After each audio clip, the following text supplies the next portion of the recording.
Can you hear me? Yes, Dr. Harsh. Okay, thank you, Angela. I really appreciate it. Yes, we do. Great. So hello and welcome to the Leading Organization Case Discussion session. This is Harsh Mishra here, your faculty at Quantic. Before Quantic, I have been in the area of entrepreneurship, leadership, strategy, and global business at various B schools in the United States, and have also worked with institutions around the world. I'm interested and active in the startup world ever since the early 90s. I've had a spell as an entrepreneur as well, and had founded a startup school in the domain of entrepreneurial learning for 5 years before exiting. So I have mentored scores of early and advanced level startups and helped build the entrepreneurial ecosystem across the globe in various regions, starting with the New York Mid-Hudson. So with that introduction, let me pull up and share my screen. Just a moment. Let me introduce the session plan for you. So we will begin with the introduction of the case on Dan Mortell, a serial entrepreneurial leader. In case you could not read the case, this introduction will lay out the basics of the case for you. And if you have any questions, we can discuss them in about 5 minutes following the intro part. After the Q&A and interaction, we will break out into small groups. In your respective breakout group, you will discuss 2 basic questions on the case. The breakout session will last for about 15 to 20 minutes. I have provided the 2 questions on the case in the chat box. There is also a link in the chat box that should open in your browser. It is a Google Sheet with the same 2 questions, and you can make your notes during the breakout session on it. After the breakout session, all groups will come back and reassemble here. Each breakout group can then present the gist of your discussion around the 2 questions. And finally, in about last 5 minutes, I will share with you the learnings and the conclusive parts of our session today. All right, so now on to the introduction of the case. I had communicated about this case in the description part of today's session when you signed up for this webinar.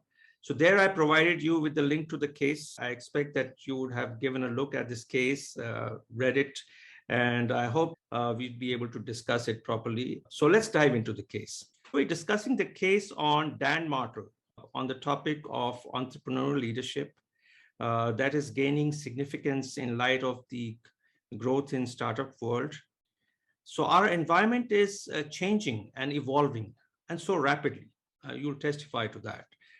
So there are many pain points and gaps in the market, and the entrepreneurs are finding solution to a variety of problems facing the people of the world. So the leadership coming from the entrepreneurs is quite remarkable.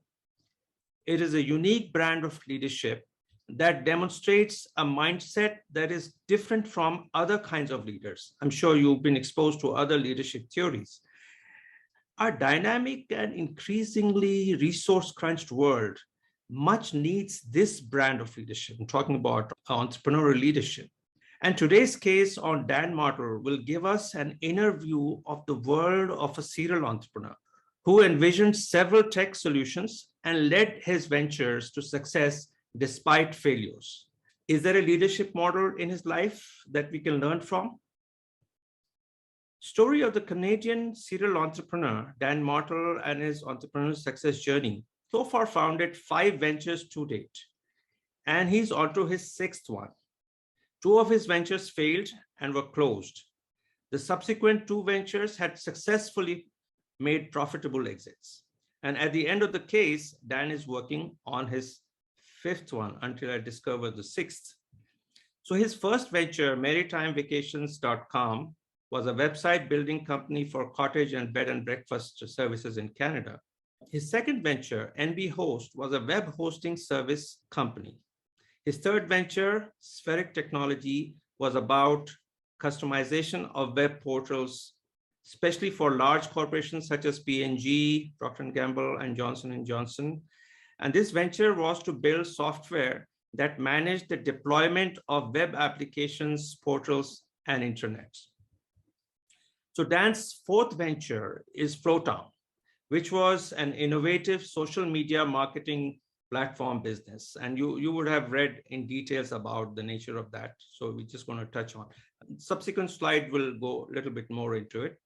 His fifth venture is a work in progress. Where the case leaves us, he has named it Clarity, that will instantly connect budding entrepreneurs with successful entrepreneurs for their battle-tested advice and on demand. Interestingly, I spotted Dan's sixth venture yesterday. It's called the SaaS Academy for Growth Coaching. So always out to make success of a new emerging opportunity. You can see that pattern. Here is the picture, Dan's SaaS Academy in action. So the Academy is growing teams of high-performing, what they call the rock stars of SaaS founders. Now, Dan Mortell's model of a successful serial entrepreneur. What leadership model can be drawn from Dan's serial entrepreneurial journey? Can it be learned from or modeled after? We would tell you that each venture, successful or unsuccessful, teaches you about new opportunity evaluation. That's what Dan would tell you, that entrepreneurs should look at three interrelated elements for their opportunity selection. One, the unmet need of people, the gaps in the marketplace, and the ability to improve on a suboptimal process through technology. So the usage of technology is quite at the heart of every venture that he pursued. He himself was a technologist. That entrepreneurs should not be limiting their potential customer base and picking too small a niche. It will destroy your business, he would say. Hence, in his model, choosing a big market opportunity is defining. And this is a hard lesson he learned from venture to venture. You know, he had started one with a sort of a regional venture before he went on to a larger venture, which was the national level. But even there, he ran into some high operating costs. So he was always mindful of a big market opportunity in the real sense, both financially as well as in terms of scale. He would also say that you should have the ability to separate not only the good from the bad, but also the great from the good. So as an entrepreneur, you should decipher between a good and great opportunity before investing scarce time, effort, and money that you have. He would encourage you to ask, is what is desired possible? Very good, well-framed question. Is what is desired possible? Is what is possible desired? You know, so if you look at these two questions in totality, you will get a view of his mindset. And the example is, while he considered his user feedback, Mortell would form an idea and begin searching the market to see if it or anything similar to it existed. If Mortell could not find the solution he formulated, then perhaps this was a gap in the marketplace, and perhaps he could address the need. If the solution, product, or service did not exist, Mortell would study its current functionality and consider ways in which he could improve it 10x. So Mortell knew that only those solutions that offered exponential benefit could displace existing competitors. So great solutions, not just good, but great solutions he would strive for. Dan had a lean startup mindset, and he would frequently call potential clients, asking them about the type of problems they were encountering. He believed in early and continuous customer feedback, also defined as customer development process.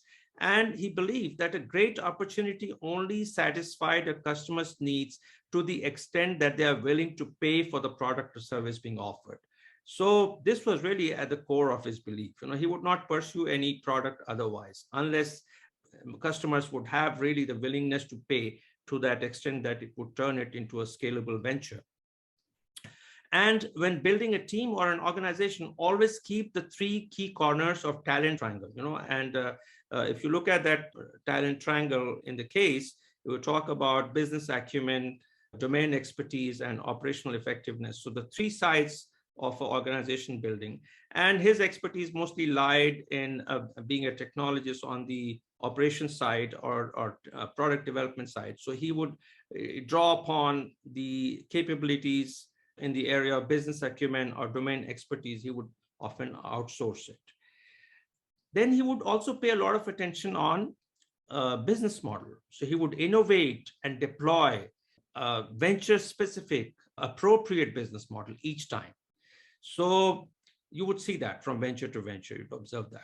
And he has a clear, tested vision in mind and be ready to work very, very hard. So he was visionary because he could see far in any domain, any industry.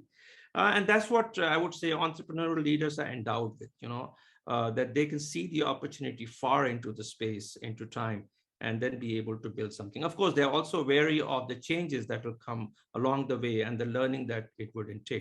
So this is Dan Mortell's entrepreneurial leadership model. So in his model, Dan would caution entrepreneurs not to think that doing a successful startup is easy. It is not. Like in the case of a startup which had a successful exit, the sheer value often paid to these companies can create a success bias in people's cognitive perception as to how difficult it was for that startup to get there. So they would really look at it very unrealistically and be imaginative in how many issues may have been involved and what did the entire journey really entail. So the rigorous roads that startups take often are underappreciated. This is a general case.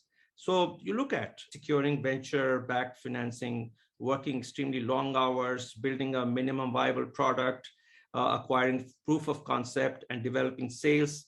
These are just a few of the common difficulties a startup encounters. So Dan was extremely familiar with this, and he was familiar with the exhausting process of such a startup life, which often goes underappreciated, especially the ones who are getting into it. They think that they can build and take an easy exit. So there's a caveat out there. And if you look at other aspects of his model, that comes from his character. So Dan was a risk taker. He treated chaos as his normal. He took huge risks during his younger years. However, the risk associated with being an entrepreneur, which may seem severe to some, do not seem hazardous to Mortell at all. Because he had taken those kind of risks early in his life. So he would call the risks taken by an entrepreneur worthy risks, right?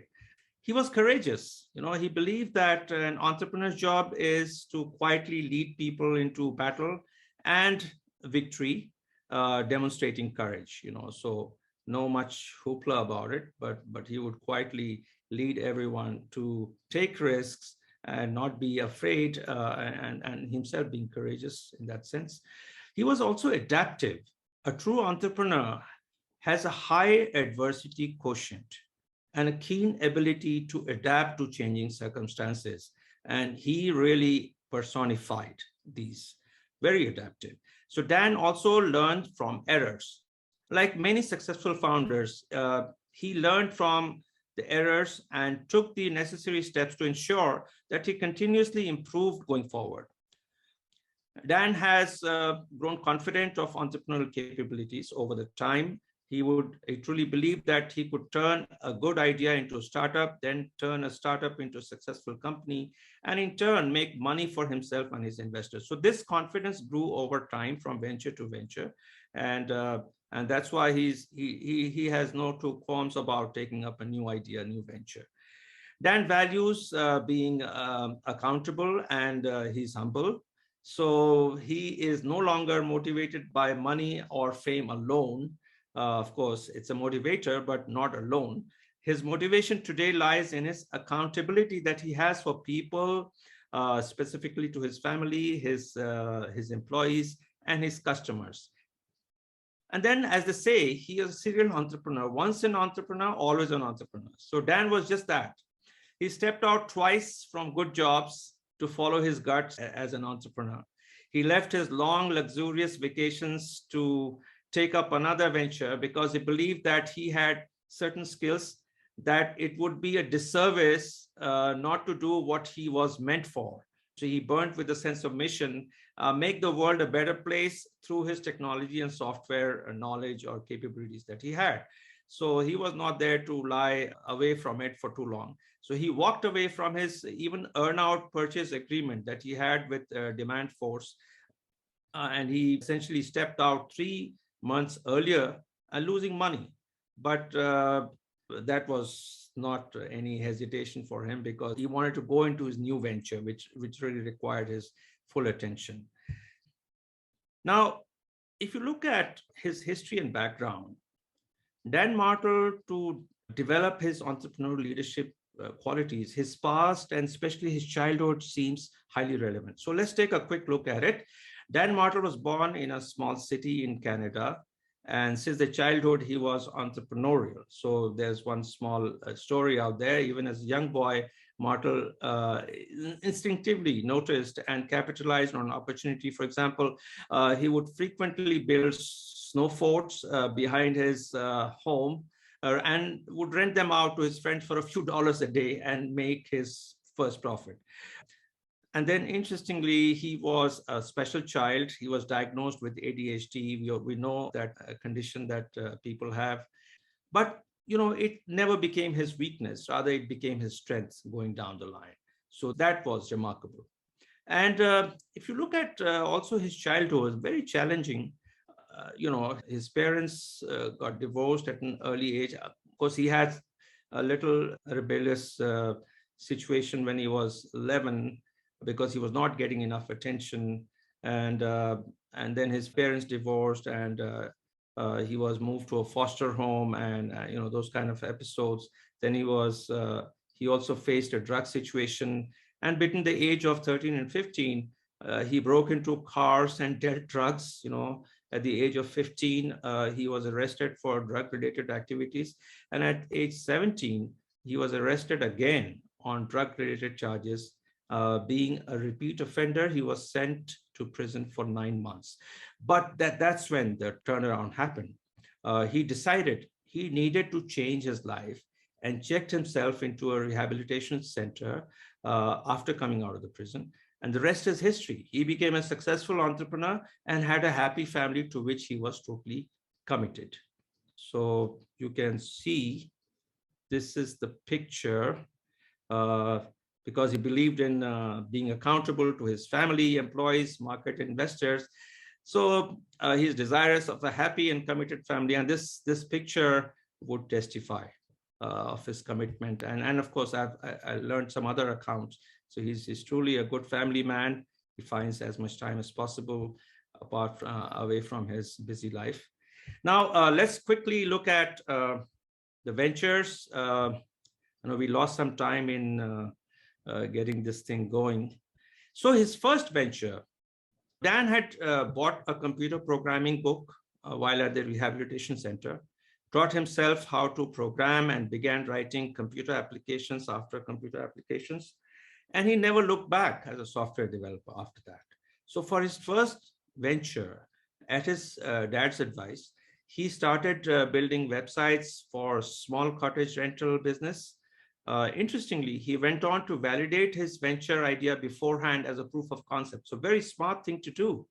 Before he would really go into it seriously, he first checked their interest. And there, he was flooded by mail and the checks, and the venture basically rolled on. He was profitable in this venture, but soon Dan's cottage website business went under as a new big competitor entered the fray. So this was a national player, and basically he was not competitive. And that's when he learned a very important lesson, that you got to be in a bigger market. Now, if you look at his second venture, you would find that characteristic. So the nature of the second tech venture was a hosting service company. So not making website, but hosting website on the server.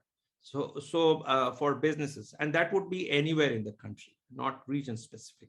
And this time, Dan made sure not to limit his client base, and a large demand for websites as company was moving online. This was building up. The demand for hosting companies would increase, hence, because the demand for website was increasing, therefore, for the hosting as well. But Dan faced a number of challenges. So first was that the entry barrier of capital. So hosting equipment and software were not as common in those days as they are today, which made them very expensive. So he had to spend approximately $20,000, most of which that he had saved from his previous venture onto this new venture altogether.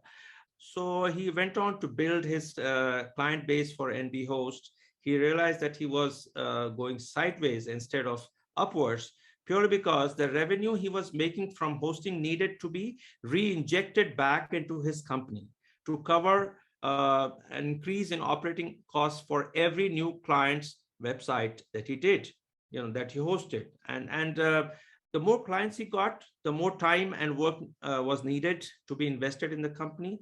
And that really kept him working around the clock. Something he felt was not the best thing, right? So he realized that it was not a scalable business, right? And he constantly operating in a depleted state inhibited his ability to progress. And he realized that you cannot monetize a good opportunity if that opportunity requires constant support and supervision. So Dan closed NB Host and taking a hit of $15,000, right? Loss of $15,000. And his learning from this venture was grow revenue exponentially while only growing expenses linearly. So, the differential between the revenue and the expenses, this should be growing exponential. Therefore, otherwise is not so lucrative a business to be in. Now, if you go to the third venture, which is Spheric Technology, and for this one, he customized web portals for big corporations to manage the deployment of web applications, portals, and intranets. So now he had a team that completed his talent triangle, the three things in their talent triangle, which is business acumen, operational experience, and domain knowledge.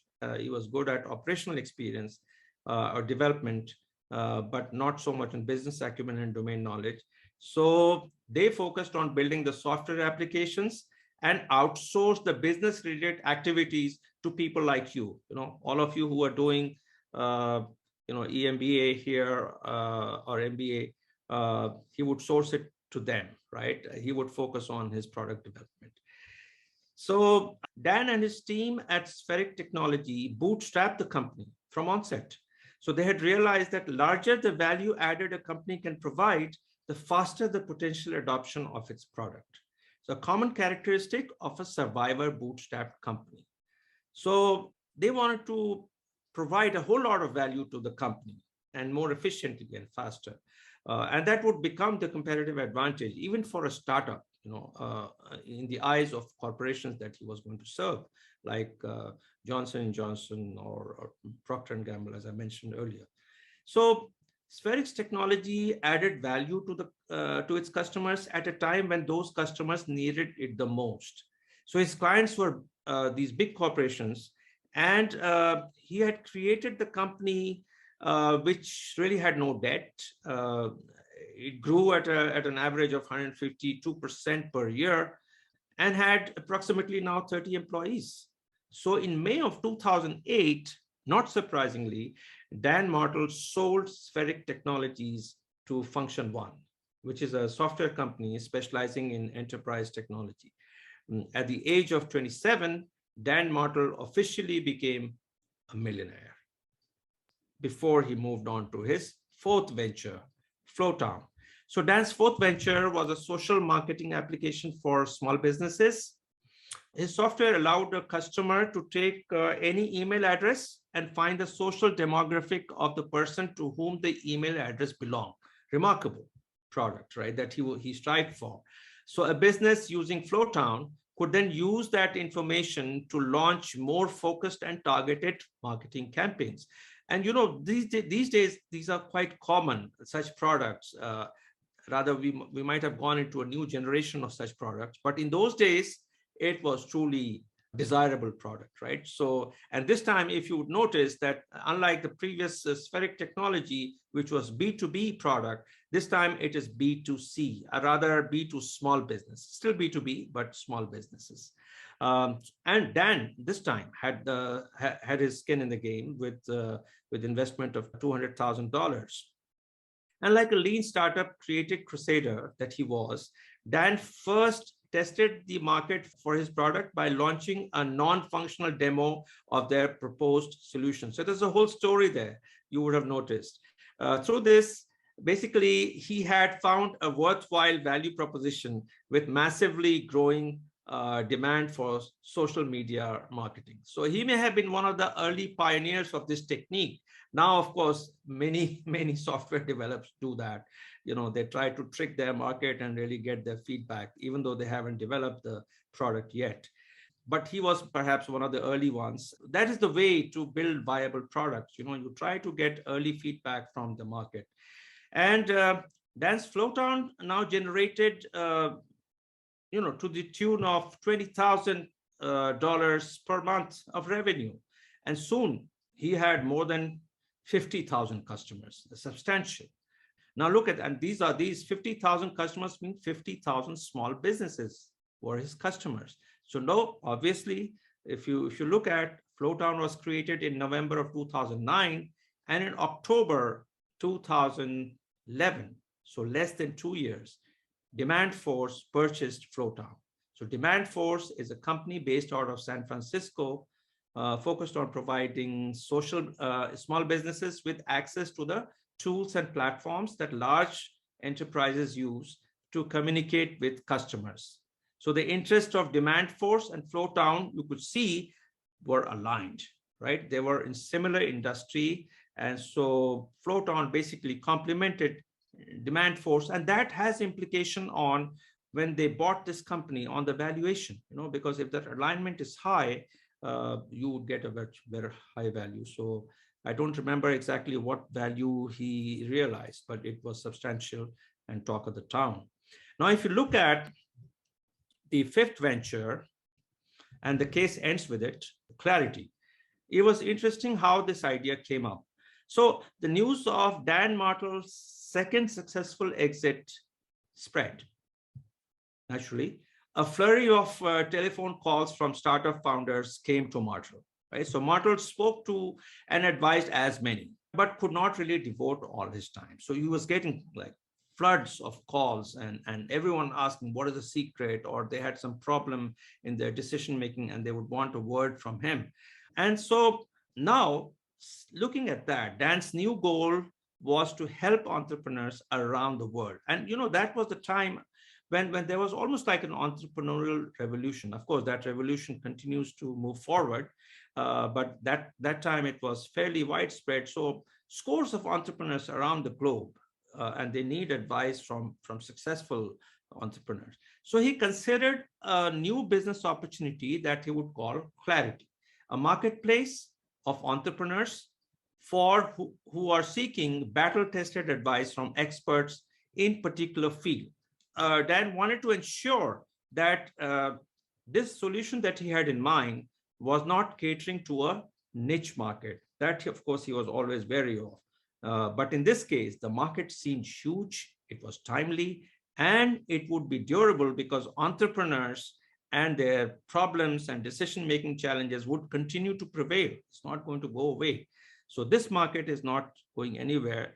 And that's why he was very excited. And really, it came to him, almost inadvertently.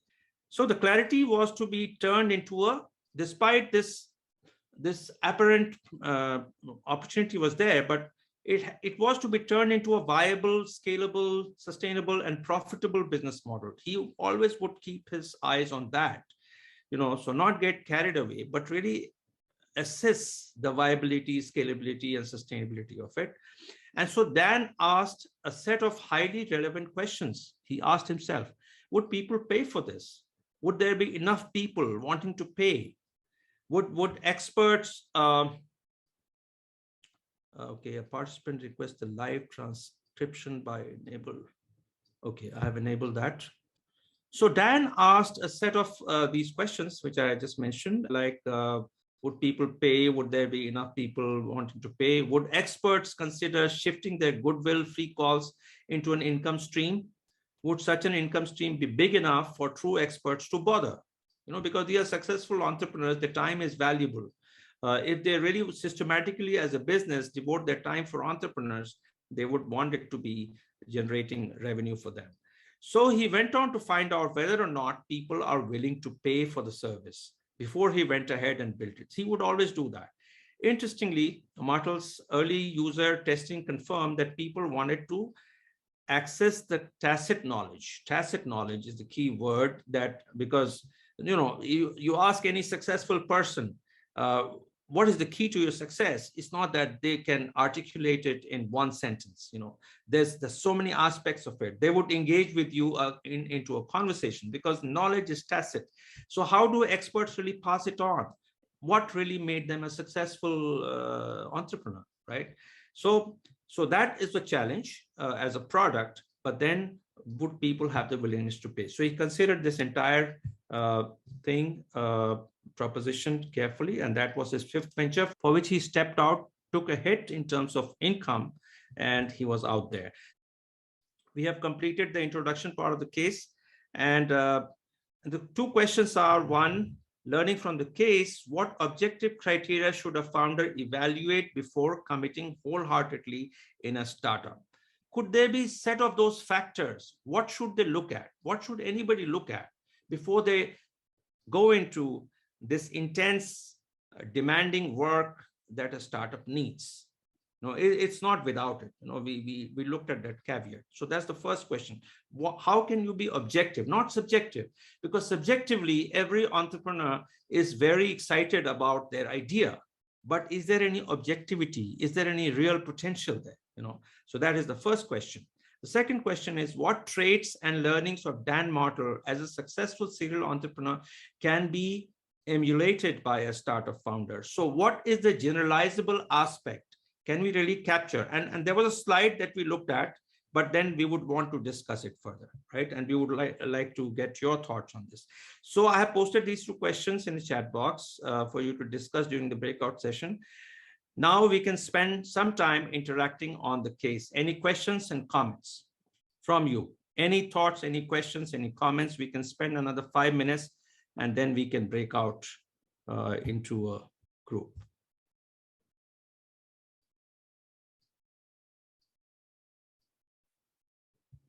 Can you hear me? Yep, I can hear you. Okay, wonderful. So people are hearing it. Yeah, any thoughts that came to your mind on any of these questions, or any clarification you need from me before we break out into sessions, various groups? We can spend some time discussing these two questions in small groups, then come back here and maybe go through some conclusive part. Of any recording for this? Yes, I would have recording. I'll share this with you. Maybe I'll share because I could not run the slides today. Yeah, you'll have recording in some shape and form because I have 2 other webinars on different timings. So I'll have one recording. I'll send it out to you. Okay, looks like there are no questions. And let me see. We have 10 people. So we can break into 3 groups and we'll spend about 10 minutes in your breakout session and then come back and quickly wind up in about 5-7 minutes. Is that okay? Yes, bro. Okay, wonderful. Great. So let's just do that. So I'm going to make 3 groups. Okay, I'm opening all the rooms. You can join any of your assigned group, and I'll be visiting you in each group and get a sense of your conversation. Try to make notes. If otherwise, you can be verbal when you come back. Not an issue.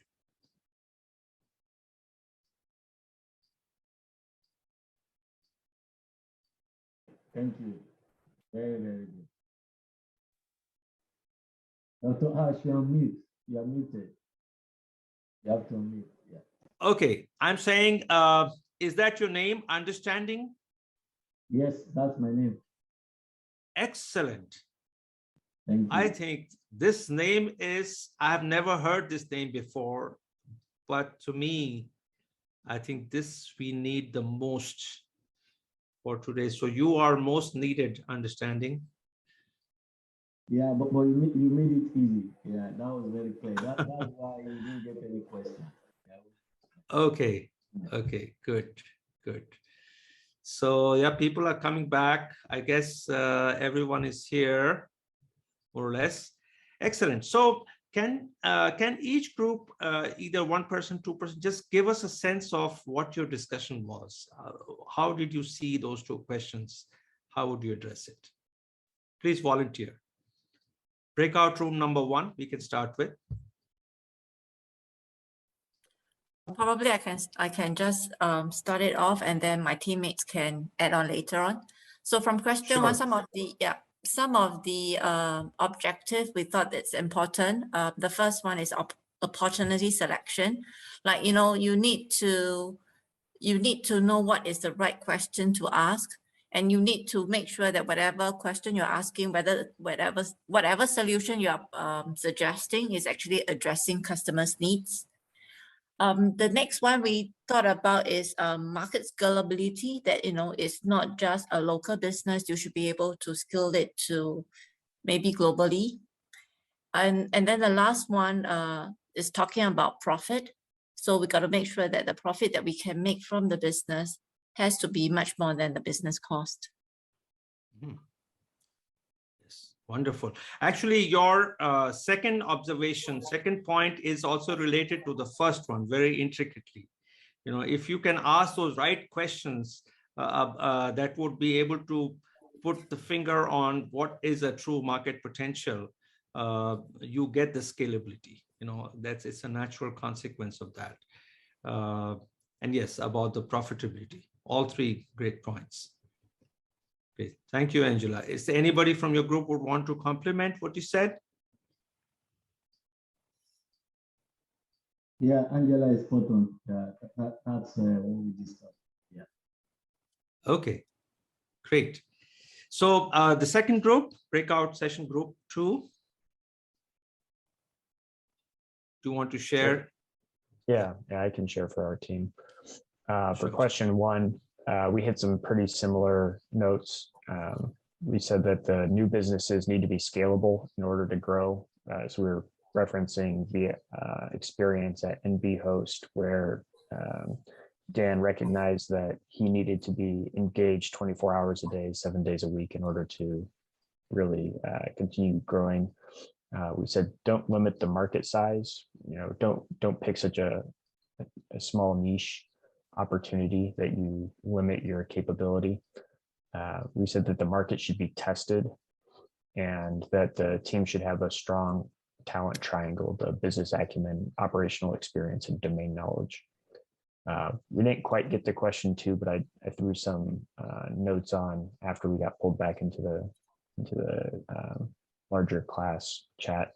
I said that hard work, take risks, don't be afraid to leave a failing startup, and pursue opportunities that you believe in the most. Great, great. Very insightful. And John, those are good points. In fact, you know, you mentioned market testing, and while everyone agrees that, you know, market testing, yes, is so critical before you really go on to expand your production or business operation and go on to big investment, or anybody would want to invest big in you. The challenge for entrepreneurs is they don't have big budgets for it in terms of time, money.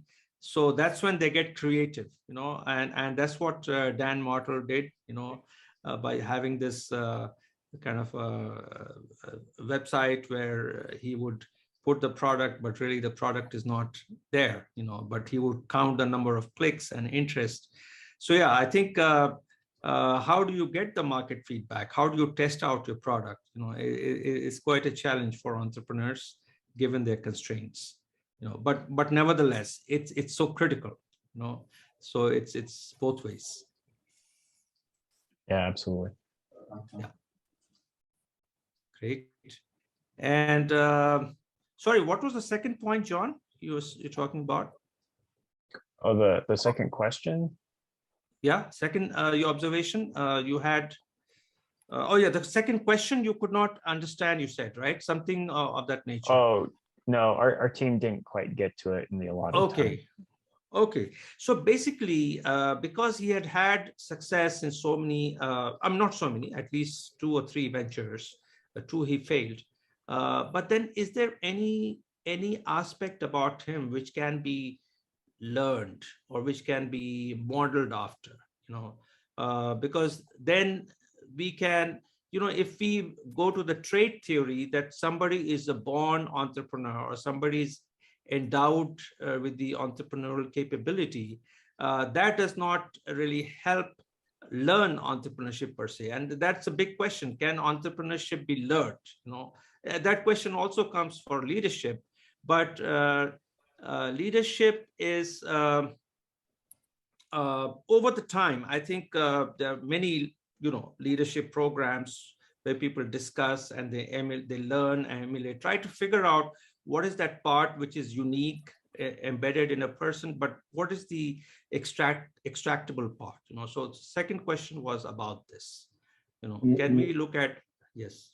Yeah, Prof, this understanding. From group 1, we spent half of our time discussing about the traits that got from the Mortell and the case study. And we highlighted a few, like he has a learner's mindset, right? He's able to be humble enough to accept when a venture is not as successful as he would like to be. That's something that is not easy, because we all can get emotional about the project, and when it has outlast its time, we still holding on to it. So I think that's one. But there are a few others, like his ability to take risks and from his mistakes. Those are skills that can be taught or developed over time. No, I think I could hear you partially understanding. Your voice was very low. I couldn't hear some parts of it, but I get the gist of what you're saying. So yes, I think that is overall, I think you made a good point, and it addresses the second question. Yes, indeed. Good. The third group, can you share your thoughts, any main points that came out of your discussion? This is Mohammed from the third group. Yes, Mohammed. Yes. So the first thing is the objectives. So any entrepreneur should have to find the opportunity. This is the first thing, based on the opportunity, based on the situation, based on the time.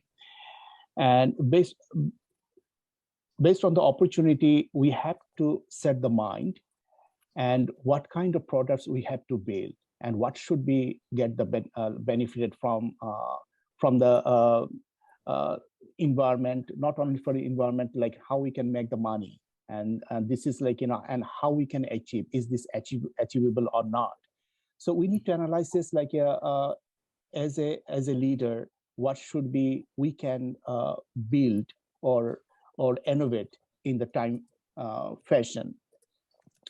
And whenever we need to set a mind, we need a group of team is a group of people, and we don't need talented people. We just need a mindset who has a similar mind and goals. And this is, as a leader, supposed to have that kind of leadership to create a successful group who can have same vision and the success vision.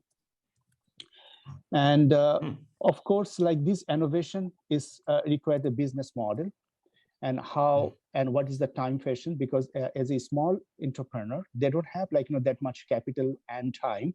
So it have to be very small time period, And we have to make sure, like, we have to build this project and the product in the time manner, and we have to explore the market. And definitely we have to have a vision. So if we have like all kind of task, like in the opportunity, mindset, and definitely have to have it scalable. If we have all kind of things, definitely we can achieve these objectives. And this is actually we discussed. And the second thing is like, how we learn as a successful. Definitely, like, as a successful, to become a successful, we have to have learn and error. This is the first thing. So we cannot be a, like, first entrepreneurs, and you have to be success. Is very challenging.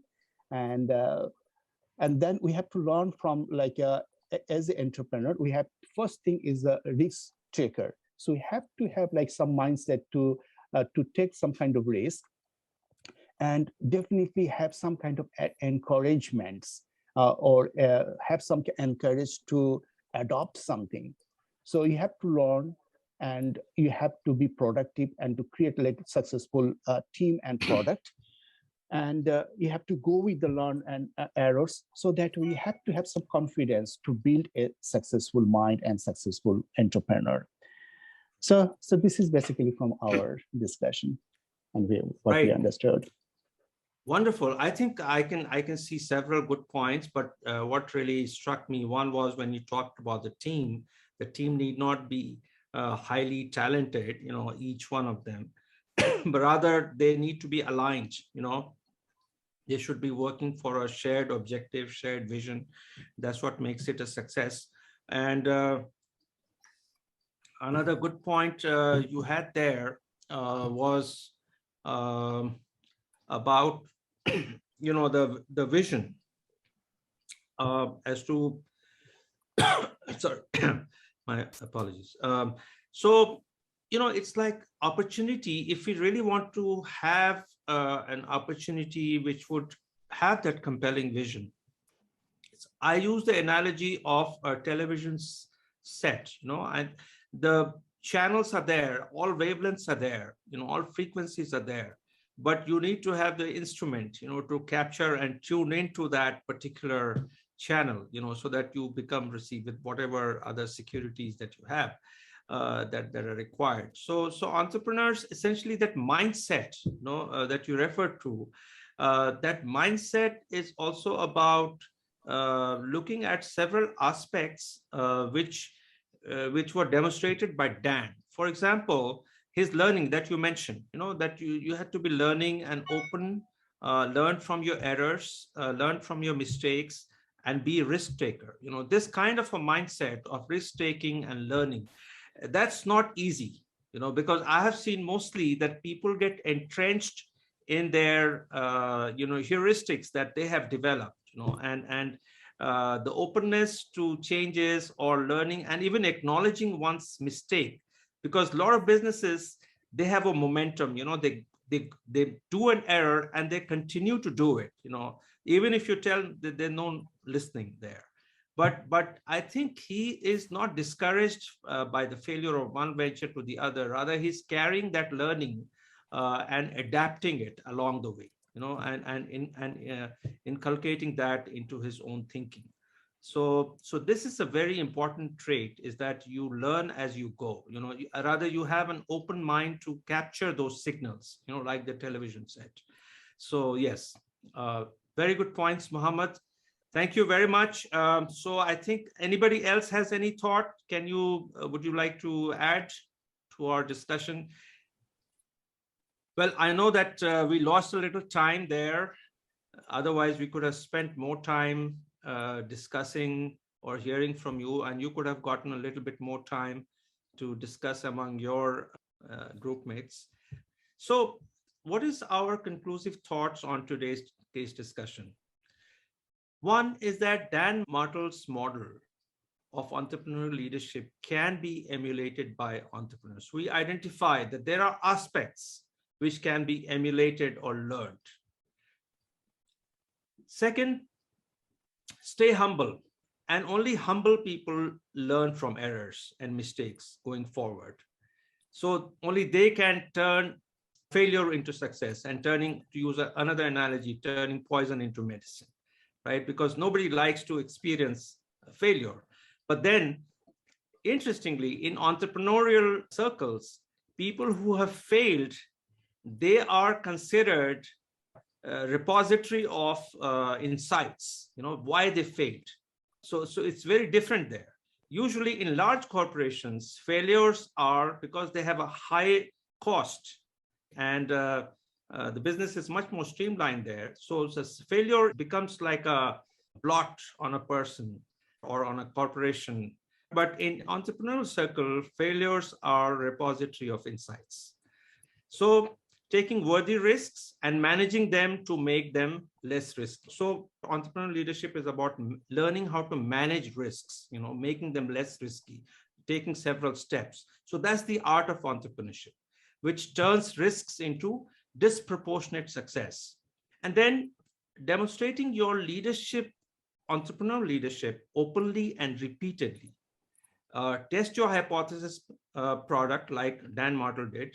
Engage with your market, listen to them, do your customer discovery. This is very important, and creative ways to go about it.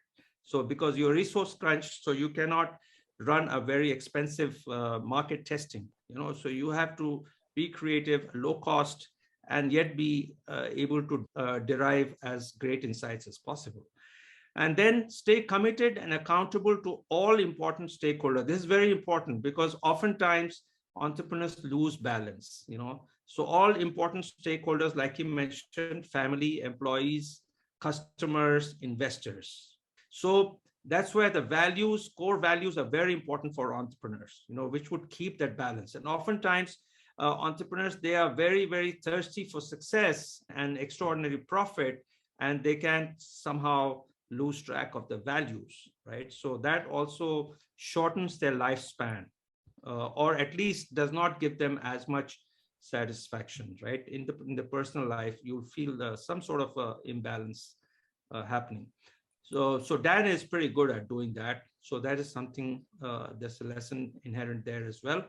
And believe in sharing your learning with others. So his last venture, Clarity, actually, he does not want to keep it to himself. What is his secret of success? It's not like a trade secret. He would want to share it. So entrepreneurship, and especially entrepreneurial leaders as such, more they share, more they discuss with people, the better they become. I've seen those sessions where entrepreneurs are interacting. They can never stick to the timing. They get so involved and engaged in it, and people come out of those spaces very, very charged. So sharing is very key for entrepreneurs. So there are several other insights. We could go into it, but we have less time.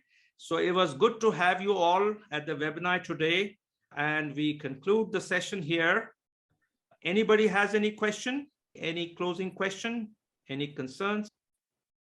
If not, take care and stay safe. Thanks, Dr. Harsh.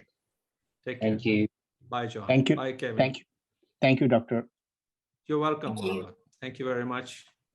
Thank you, Angela, Adeline. Who else is there? Thank you, Dr. Harsh. You're Take welcome. care. Thank you very much. Great to have you guys. Take care. Bye-bye.